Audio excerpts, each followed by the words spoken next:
दिसंबर 1989 सर्द जंग खत्म हो रही थी। जर्मनी में दीवारें बर्लिन को गिरे हुए एक माह गुजर चुका था। कम्युनिज्म के खात्मे के बाद ईस्ट और वेस्ट जर्मनी मुत्तहिद होने वाले थे। ईस्ट जर्मनी के शहर ड्रेसडन में मुजाहिरीन ने रूसी खुफिया एजेंसी केजीबी के लोकल हेडक्वार्टर को घेर लिया। इस हेडक्वार्टर में केजीबी का एक नौजवान मेजर भी मौजूद था।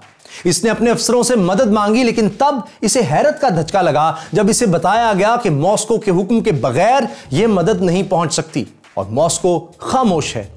इसने पिस्टल निकाला और हुजूम को धमकी देते हुए कहा कि अगर तुम अभी यहां से नहीं गए तो तुम पर फायर खोल दिया जाएगा। हुजूम डर कर पीछे हट गया और यूं इस अफसर ने अपनी और अपने साथियों की जानें बचा ली। लेकिन अब इसके जहन में यह फिक्रा गूंज रहा था, मॉस्को खामोश है। लेकिन आज वही अफसर खुद मॉस्को है और रूस में इसकी मर्जी के बगैर कुछ भी नहीं हो सकता। इस अफसर का नाम था व्लादिमीर पुतिन। मैं हूं मोहम्मद उसामा गाजी और देखो सुनो जानो कि वो कौन था सीरीज में हम आपको रूस के इसी जेम्स बॉन्ड की बायोग्राफी दिखा रहे हैं जिसे दुनिया व्लादिमीर पुतिन के नाम से जानती है।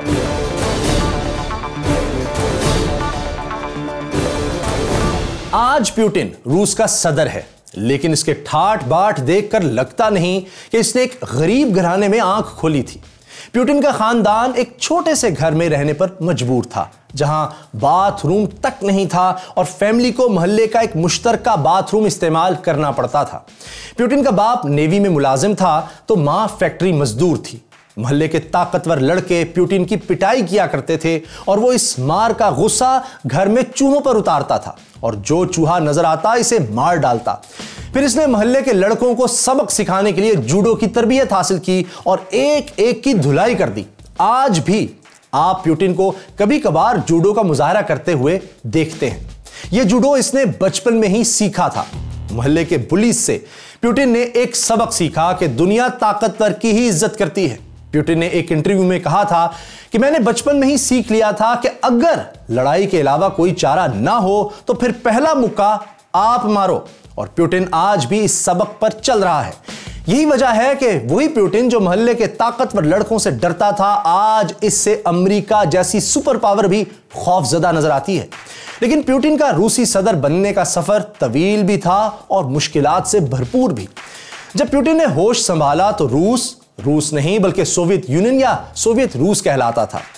मशरकी यूरोप और सेंट्रल एशिया पर इसका कंट्रोल था। पुतिन ने तालीम तो वकालत की हासिल की थी, लेकिन सोवियत यूनियन में कानून से ज्यादा केजीबी की इज्जत थी। जी हां, सोवियत रूस की वही मशहूर जमाना खुफिया एजेंसी जो अमेरिकी CIA के मुकाबले पर खड़ी थी। केजीबी इतनी ताकतवर थी कि सोवियत रूस के बड़े बड़े लीडर भी इससे डरते थे। यह एजेंसी अमेरिका के लिए जासूसी का इल्जाम लगाकर किसी को भी पकड़ सकती थी और मार भी सकती थी। पुतिन ने वकालत की प्रैक्टिस में वक्त जाया नहीं किया और सोवियत रूस के इस सबसे ताकतवर इदारे को ज्वाइन कर लिया। लेकिन पुतिन के केजीबी में जाने की वजह सिर्फ ताकतवर बनने की ख्वाहिश नहीं थी, इसकी एक फिल्मी वजह भी थी। पुतिन जब टीनेजर था तो इसने एक फिल्म देखी जिसका नाम था the shield and the sword. इस फिल्म में हीरो ने एक रूसी सीक्रेट एजेंट का किरदार अदा किया था जो हिटलर की फौजों को शिकस्त देने में अपना किरदार अदा करता है। पुतिन इस फिल्म से भी मुतासिर हुआ और सीक्रेट एजेंट बन गया। पुतिन खुद कहता है कि इसे फिल्म में इस बात ने बहुत मुतासिर किया कि कैसे हजारों लोगों की जिंदगियां एक जासूस के रहमो करम पर होती हैं। केजीबी में भर्ती होने पर पुतिन इतना खुश था कि वो एक रेस्टोरेंट में गया और खूब पार्टी की। 1975 में जब पाकिस्तान में भुट्टो और भारत में इंदिरा गांधी की हुकूमत थी तो उस वक्त नौजवान पुतिन केजीबी का एक छोटे लेवल का अफसर बना। और जानते हैं केजीबी में इसकी जिम्मेदारी क्या थी? पुतिन को गैर मुल्कियों की निगरानी, सियासी मुखालिफिन को कुचलने और काउंटर इंटेलिजेंस यानी दूसरे मुल्कों की इंटेलिजेंस एजेंसियों का मुकाबला करने वाली टीम का हिस्सा बनाया गया था। 1985 में पुतिन की पोस्टिंग ईस्ट जर्मनी में की गई। इस जमाने में जर्मनी एक मुल्क नहीं था। दूसरी जंग अजीम के बाद सोवियत रूस और अमेरिका ने जर्मनी को तकसीम कर दिया था। ईस्ट जर्मनी पर सोवियत रूस का कंट्रोल था और वेस्ट जर्मनी आजाद लेकिन अमेरिका का इत्तेहादी था। हत्ता कि जर्मनी का दारुल हुकूमत बर्लिन भी तकसीम था, जहां रूस ने दीवारें बर्लिन तामीर कर दी थी ताकि ईस्ट जर्मनी के लोग वेस्ट जर्मनी ना जा सकें। ईस्ट और वेस्ट जर्मनी CIA और KGB के एजेंटों का अखाड़ा बन चुके थे और इस अखाड़े में प्यूटिन ने 5 साल गुजारे और बहुत तजर्बा हासिल किया। प्यूटिन यहां एक ट्रांसलेटर के भेस में काम कर रहा था। ताहम ईस्ट जर्मनी में प्यूटिन ने जो कुछ किया वो इतना खुफिया था कि इस बारे में कभी दुरुस्त मालूमात सामने ही नहीं आई। प्यूटिन खुद भी इस बारे में कुछ नहीं बताता। अलबत्ता कुछ माहिरीन का अंदाजा है कि प्यूटिन ईस्ट जर्मनी में आने वाले टूरिस्ट्स को KGB के लिए भर्ती करता था। वो खुफिया मिशंस पर वेस्ट जर्मनी भी जाता था। दूसरे मुल्कों, खास तौर पर नेटो के फौजी राज और टेक्नोलॉजी चुराने के साथ साथ ईस्ट जर्मनी के सरकारी अफसरों को भी KGB का एजेंट बनाने में प्यूटिन का ही हाथ था। लेकिन यह भी कहा जाता है कि प्यूटिन सिर्फ खुफिया एजेंसी की मीटिंग्स अटेंड करने और रिपोर्टें लिखने का काम करता था और इसका कोई बड़ा रोल नहीं था। प्यूटिन का लिखा हुआ एक खत आज तक महफूज है जिसमें इसने अपने एक मुखबिर के लिए टेलीफोन लगवाने की दरखास्त की थी। प्यूटिन का ईस्ट जर्मनी में कोई बड़ा रोल था या नहीं था, लेकिन इतना जरूर हुआ कि KGB की मुलाजमत ने प्यूटिन का मिस्ट्री मैन वाला इमेज बना दिया जो आज तक बरकरार है। लेकिन प्यूटिन ईस्ट जर्मनी में सिर्फ जासूसी ही नहीं कर रहा था, बल्कि वो एक और चीज भी सीख रहा था। वो देख रहा था कि ईस्ट जर्मनी के लोग सोवियत रूस से ज्यादा खुशहाल थे।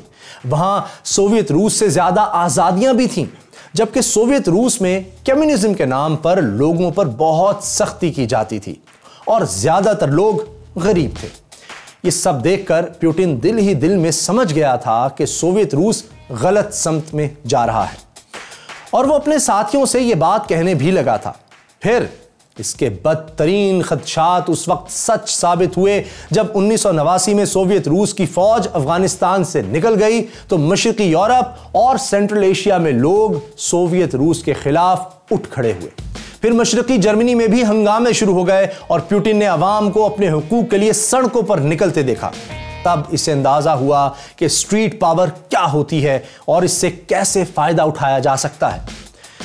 1989 में ही वो वक्त भी आया जब दीवारें बर्लिन गिरा दी गई और अगले बरस यानी 1990 में ईस्ट और वेस्ट जर्मनी एक हो गए। यानी दूसरी जंग अजीम के खात्मे के 45 बरस बाद जर्मनी फिर से एक मुल्क बन गया। ये सब कुछ प्यूटिन ने अपनी आंखों से देखा। यानी वो सर्द जंग के खात्मे और बाद के हालात का सिर्फ आई विटनेस ही नहीं था, बल्कि इनका एक एक्टिव कैरेक्टर भी था। 1990 में ही प्यूटिन वापस सोवियत रूस गया और अपने आबाई शहर लेनिनग्राड के मेयर का एडवाइजर बन गया। इस पोजीशन में इसने कुछ ऐसे फैसले किए जो स्कैंडल बन गए। प्यूटिन ने एक्सपोर्ट का एक लाइसेंस जारी कर दिया। इस एक्सपोर्ट के बदले में मगरबी मुल्कों ने लेनिनग्राड को फूड की एड देना थी, लेकिन यह एड कभी नहीं मिली। इस बात पर रूस में शोर मचा। एक इंक्वायरी कमीशन भी बिठाया गया जिसने सिफारिश की कि प्यूटिन को एडवाइजर के ओहदे से फायर कर दिया जाए, लेकिन मेयर नहीं माना और अगले 2 सालों में इस स्कैंडल को दबा दिया गया। इस दौरान 1991 में सोवियत रूस के सदर गोर्बाचोव के खिलाफ बगावत हो गई। इस बगावत में KGB भी शामिल थी।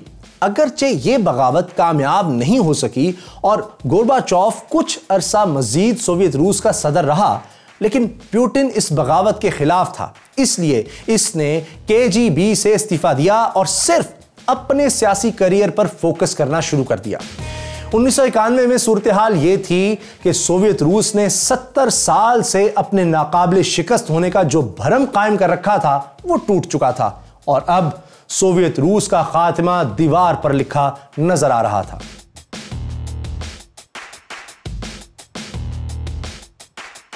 प्यूटिन के शहर लेनिनग्राड का नाम भी बदलकर इसका पुराना नाम सेंट पीटर्सबर्ग बहाल कर दिया गया था।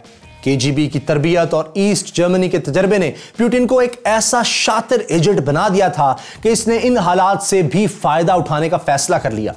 वो समझ गया कि सोवियत रूस के खात्मे और कम्युनिस्ट पार्टी का इक़्तिदार खत्म होने के बाद अब नए सियासतदानों के लिए जगह जरूर बनेगी।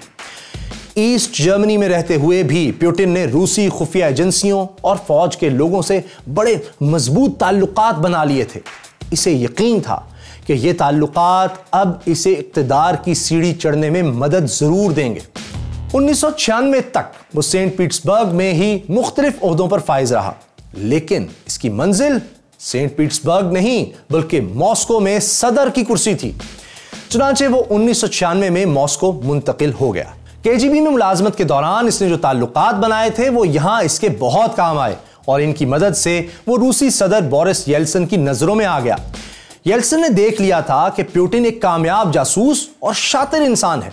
चुनांचे इसने पुतिन को अपनी सरपरस्ती में ले लिया और इसे प्रेसिडेंशियल स्टाफ का हेड बना दिया और यूं पुतिन के सदर बनने का सफर शुरू हो गया। इस दौरान पुतिन को एक बार फिर जासूस बनना पड़ा। इसकी वजह थी FSB यानी रूस की नई खुफिया एजेंसी।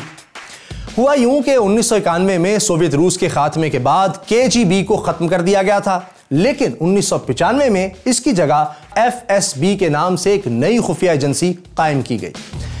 लेकिन जाहिर है इस खुफिया एजेंसी में ज्यादातर वही लोग शामिल थे जो KGB में भी रह चुके थे। येल्सिन को FSB के लिए एक ऐसे शख्स की तलाश थी जिसके पास अमेरिका और यूरोप की खुफिया एजेंसियों से निपटने का तजर्बा भी मौजूद हो। और चूंकि पुतिन मशरकी जर्मनी में अमेरिकी CIA और नेटो से मुकाबले का तजर्बा हासिल कर चुका था, इसलिए येल्सिन ने 1997 में इसे FSB का बॉस बना दिया। अब पुतिन येल्सिन के बाद रूस की सबसे ताकतवर शख्सियत बन गया। इसने बोरिस येल्सिन को ऐसा शीशे में उतारा कि येल्सिन ने पहले इसे नायब वजीर आजम और फिर मुल्क का वजीर आजम बना दिया। अब पुतिन के सदर बनने की राह में आखिरी रुकावट खुद बोरिस येल्सिन ही था, लेकिन यह रुकावट बहुत कमजोर थी। शराब नोशी की वजह से बोरिस येल्सिन की सेहत तेजी से गिर रही थी। 1999 में इसकी उम्र 67 बरस हो चुकी थी और वो अवाम में गैर मकबूल हो रहा था। सेहत की खराबी के साथ इसकी गैर मकबूलियत की एक और वजह भी थी। वो वजह यह थी कि येल्सिन ने 1994 में मुसलमान रियासत चेचनिया पर हमला किया था, लेकिन 2 साल की लड़ाई के बाद रूस को शिकस्त हुई थी। अफगानिस्तान में शिकस्त के 8 बरस के अंदर यह रूस की दूसरी बड़ी शिकस्त थी।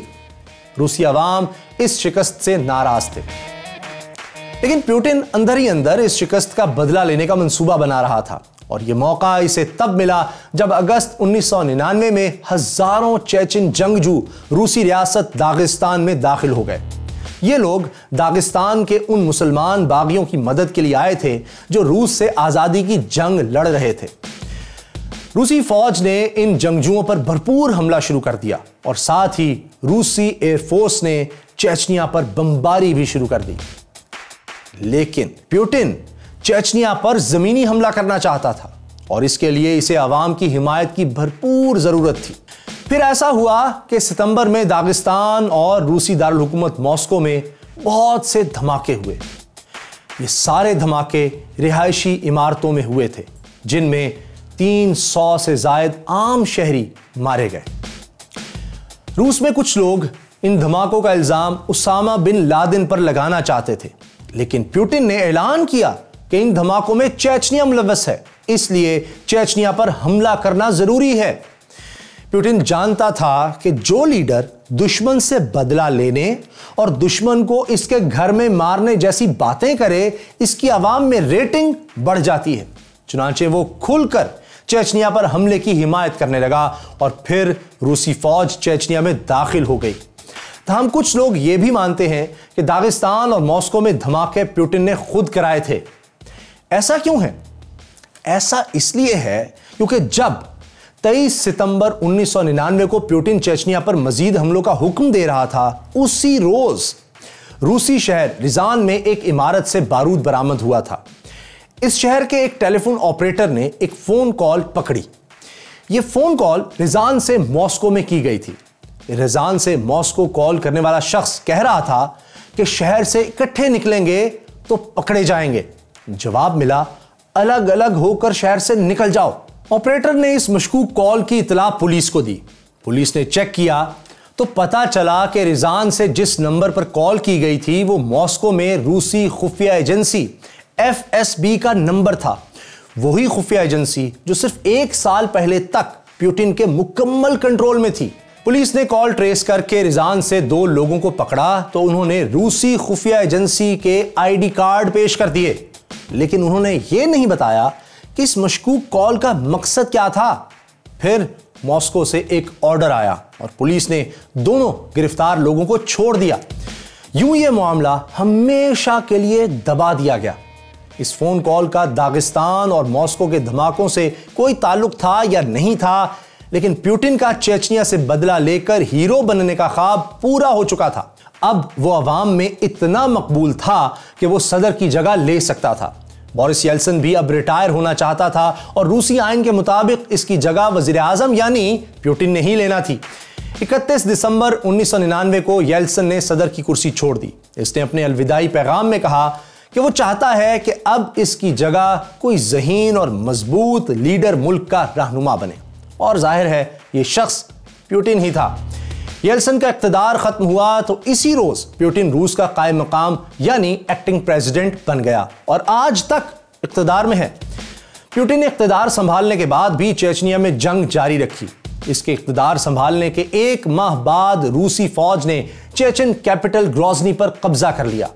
चेचन फाइटर्स ने गुरिल्ला जंग जारी रखी, जिसका नुकसान जाहिर है प्यूटिन को नहीं बल्कि रूसी फौज और अवाम को हुआ। इसकी एक मिसाल यह है कि अक्टूबर 2002 में चेचन फाइटर्स ने मॉस्को के एक थिएटर में 850 लोगों को यरगमाल बना लिया। रूसी फौज ने थिएटर में बेहोश करने वाली गैस छोड़ी और फिर थिएटर पर हमला किया। इस कार्रवाई में सारे अगवाकार तो मारे गए, लेकिन 130 आम शहरियों की भी मौत हुई। लेकिन प्यूटिन ने फिर भी चेचनिया में फौजी कार्रवाई जारी रखी। 2 बरस बाद चेचन फाइटर्स ने रूस के एक स्कूल में बच्चों समेत 1000 लोगों को यरगमाल बना लिया। जब रूसी फोर्सेस ने यरगमालियों की रिहाई के लिए कार्रवाई की तो 186 बच्चों समेत 350 आम शहरी भी मारे गए। लेकिन जाहिर है इन सब से प्यूटिन को कोई फर्क नहीं पड़ा, बल्कि लोगों ने यही समझा कि अगर उन्होंने दहशतगर्दों से बचना है तो इन्हें प्यूटिन जैसे ताकतवर लीडर की जरूरत है। ये लोग नहीं समझ रहे थे कि दहशतगर्दी का हल चेचन बागियों को कुचलना नहीं बल्कि चेचनिया को आजादी देना है। लेकिन जाहिर है अपने फौजियों और शहरियों की लाशें देखकर इंतकाम की आग में जलते हुए अवाम को ऐसी बातें समझाना मुश्किल बल्कि नामुमकिन होता है। प्यूटिन चूंकि चेचनिया की जंग का हीरो था, इसलिए इसने 2000 में सदारती इलेक्शन में 53% वोट लिए, जबकि इसके मुकाबले में कम्युनिस्ट पार्टी का फर्स्ट सेक्रेटरी युगानोव था। इसे सिर्फ 29% वोट ही मिल सके। प्यूटिन ने 2004 में होने वाले सदारती इलेक्शन में भी फतह हासिल की और 2008 तक एक डिक्टेटर की तरह हुकूमत करता रहा। रूसी आइन के मुताबिक 2 बार सदर रहने वाला तीसरी बार इलेक्शन नहीं लड़ सकता। इसलिए प्यूटिन 2008 में खुद वजीर आजम बन गया और अपनी जगह अपने वफादार साथी दिमित्री मेदवेदेव को सदर बना दिया।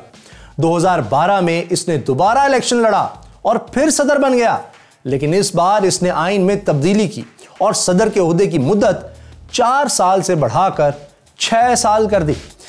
इस तरीके से वो 2018 तक सदर रहा और 2018 में चौथी बार फिर सदर बन गया।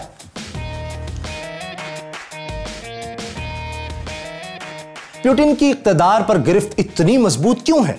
ऐसा नहीं है कि इसे अवाम की हिमायत हासिल ना हो, लेकिन हर डिक्टेटर को अपनी अवामी ताकत के दिखावे के साथ साथ स्टेट पावर भी दिखाना पड़ती है।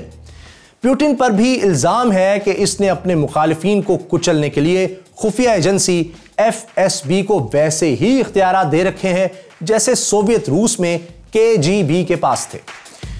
प्यूटिन के मुखालिफिन के मारे जाने की खबरें भी आती रहती हैं। जब 2011 में प्यूटिन के खिलाफ मुजाहरे हुए थे तो इन मुजाहरों का लीडर बोरिस था।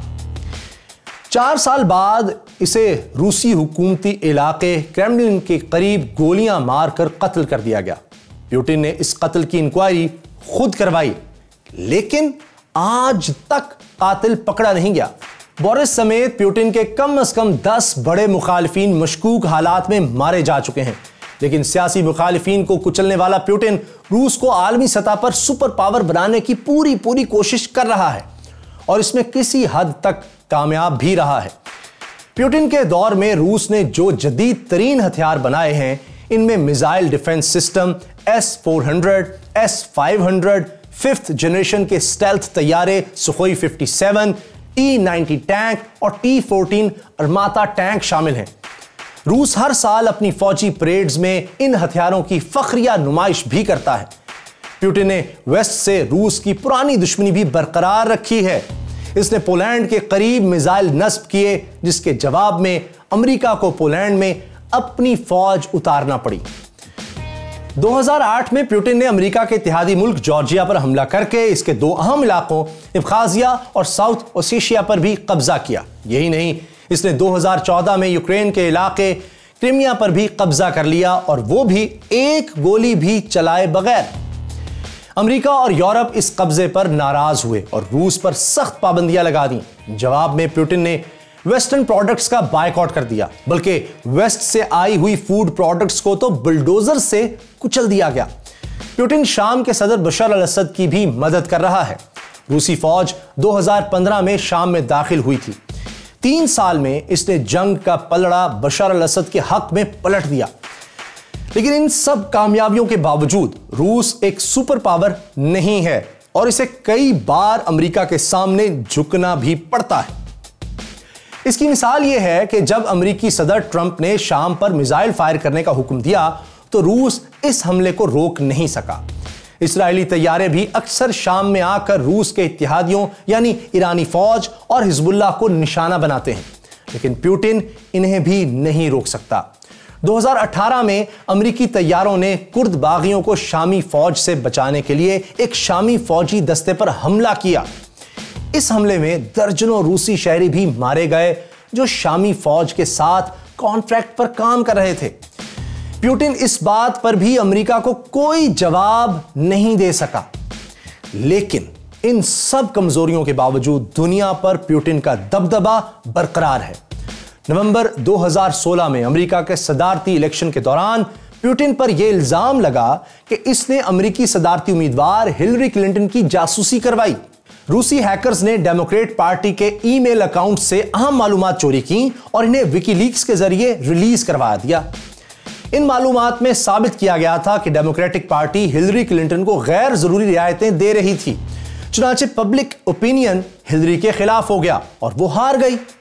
साबिक अमेरिकी सदर ओबामा ने तो इलेक्शन में मुदाखलत का इल्जाम लगाकर 35 रूसी सिफारतकारों को मुल्क छोड़ने का हुक्म भी दिया।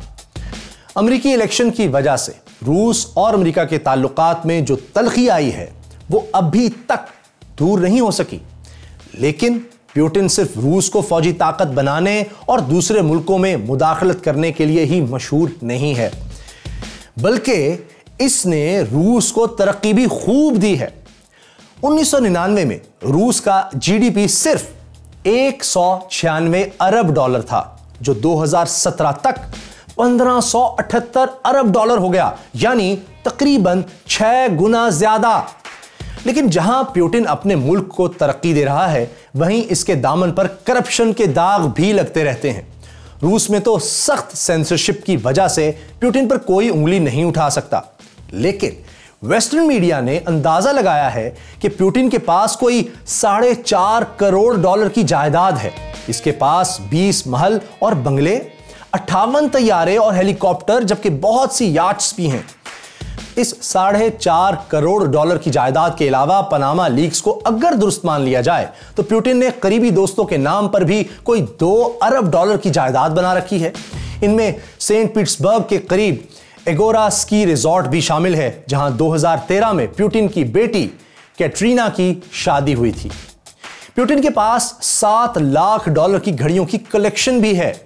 मगरबी मीडिया तो इसे दुनिया के दौलतमंद तरीन लोगों में से एक करार देता है। लेकिन प्यूटिन का कहना है कि वो तो अपने मुल्क के लिए दिन रात इतनी मुशक्कत करता है जैसे पुराने जमाने में गुलाम मेहनत करते थे। ये और बात है कि खुद को गुलाम कहने वाले इस शख्स के हुक्म के बगैर रूस में चिड़िया भी पर नहीं मार सकती। प्यूटिन आज 66 बरस का है, फिर भी नौजवानों की तरह एक्टिव है। वो घुड़सवारी करता है, आइस हॉकी खेलता, जूडो की प्रैक्टिस करता है और आबदोजों में बैठकर समंदर की गहराइयों में उतर जाता है। इसकी सेहत देखकर लगता नहीं कि इसका जल्द रिटायर होने का कोई इरादा है। हो सकता है ऐसा हो सकता है ना हो। 2012 से पहले जब प्यूटिन वजीर आजम था तो एक इंटरव्यू में इसने बताया कि अमेरिका का साबिक सदर रूजवेल्ट इसका हीरो है। इंटरव्यू करने वाले ने पूछा, रूजवेल्ट ने जो पॉलिसियां शुरू की थी वो इन्हें पूरा करने के लिए जिंदा नहीं रहा था। प्यूटिन ने हंसकर कहा, मेरे जनाजे की इतनी जल्दी ना करो। प्यूटिन की सेहत और अजाइम देखकर ऐसा लगता है कि इसके साथ कोई हादसा ना हुआ तो इसका इक़्तिदार तवील अरसे तक जारी रह सकता है। यह तो थी प्यूटिन की बायोग्राफी, लेकिन रूस असल में कितना ताकतवर है, इसके हवाले से एनिमेशन, ग्राफिक्स और भरपूर रिसर्च के साथ इंतहाई मकबूल डॉक्यूमेंट्री देखने के लिए यहां क्लिक कीजिए और पाकिस्तान हिस्ट्री जानने के लिए यहां क्लिक कीजिए और चाइना की हिस्ट्री के लिए यहां क्लिक कीजिए।